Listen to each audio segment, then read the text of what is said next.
Halo para pemerhati channel Warta Kabar Baik.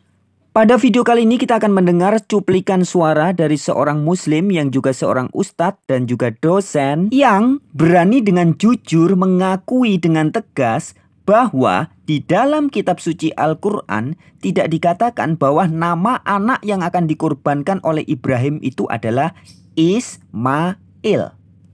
Demikian rekaman suaranya. Akan bahwa sebentar amak, sebentar izin amak, bentar aja amak. Ya sebentar aja amak, biar nggak salah paham gitu yang tadi. Satu itu, dan saya bukan mengimani Yahudi, saya hanya membaca literasi yang dituangkan oleh orang Yahudi. Karena kalau bicara anak perjanjian ya kaitannya antara orang Yahudi atau Kristen gitu loh. Dan karena itu di dalam ayatnya di dalam kitabnya orang Yahudi yaitu tanah, ya tentu saya menggunakan perspektifnya orang Yahudi, karena nggak akan bisa kita ngebedah tanah menggunakan tafsir Ibnu Katsir, nggak bakal masuk. Karena Ibnu Katsir nggak menafsirkan tanah gitu loh. Itu yang pertama perlu kita pahami itu. Nah, kalau misalkan dipermasalahkan ketika saya mengatakan bahwa Ismail atau Ishak yang disembelih itu bukan merupakan nggak ada kaitannya dengan akidah, permasalahannya memang itu nggak ada kaitannya sama akidah. Karena kenapa? Boleh cek di dalam Al-Quran, nggak ada secara tekstual mengatakan yang disembelih itu Ismail atau Ishak, nggak ada namanya. Boleh dicek gitu loh. Ya kalau saya nggak cuma baca kitab orang, kebetulan saya sangat sering malah baca kitab saya sendiri ya, baca Al-Quran. Makanya saya setuju dengan pendapatnya Ustaz Wafi ketika mengatakan yang debat-debat itu jangan cuma baca kitabnya orang Kristen dulu, kan gitu kan logatnya Ustaz Wafi kan, tapi baca juga kitab Al-Quran gitu loh. Dan saya kebetulan lebih banyak baca Al-Quran karena kenapa? Saya umat Islam gitu loh, bukan umat Yahudi, bukan umat Kristen. Jadi saya baca Al-Quran lebih banyak porsinya.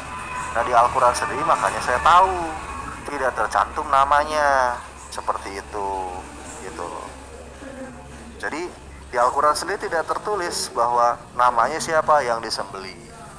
Oh tertulis ada namanya Ismail, coba cek lagi, itu cuma ada di terjemahan apa nas Arabnya gitu kan, seperti itu. Makanya saya bilang silahkan dicari dari Al-Fatihah sampai Anas, nggak akan ada. Faktanya seperti itu, karena kebetulan ya hatam Al-Quran saya gitu, jadi tahu.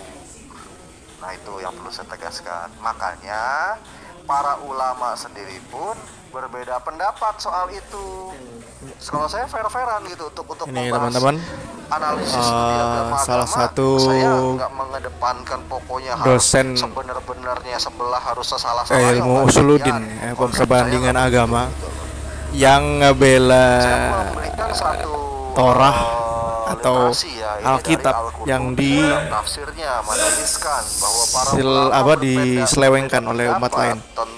Dalam hal ini adalah Mas Raka, karena sering membahas Alkitab dengan framing beliau, ya, dengan pendapat beliau. Itu. Jadi teman-teman, ayo belajar dan mari kritisi dengan secara akademis. Sebelum kita berpendapat tentang satu teks, maka kita juga harus kuasai teks aslinya bagaimana, berbunyinya, artinya bagaimana, lalu kita simpulkan begitu ya, supaya kita juga nggak terjebak dalam framing yang salah. Ini salah satu contoh moreh guru juga bahasa Ibrani yang saya juga hormati ya, walaupun beliau muslim, tapi secara akademis saya akui ilmunya mantap.